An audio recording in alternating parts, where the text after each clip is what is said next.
Fried rice ही अशी recipe आहे जी झटपट तयार होते, पण चव मात्र हॉटेलसारखीच लागते.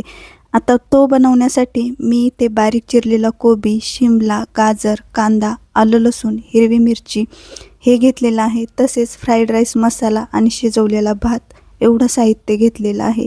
याचाच वापर करून आपण छान फ्राईड राईस बनवूया.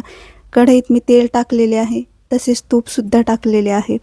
त्यानंतर आलं, लसूण, हिरवी मिरची हे चॉप करून घेतलेलं आहे, ते सुद्धा परतून घेऊया. त्यामध्ये कांदा टाकून कांदासुद्धा लाल रंगावर परतून घेऊया.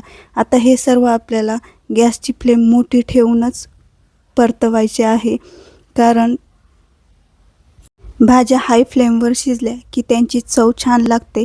भाज्यांवर झाकण अजिबात ठेवायचं नाही. त्यानंतर गाजर आणि शिमला हे सुद्धा आपण कढईत टाकून छान परतवून घेतले आहे. त्यानंतर कोबी टाकून तो सुद्धा परतवून घेतलेला आहे.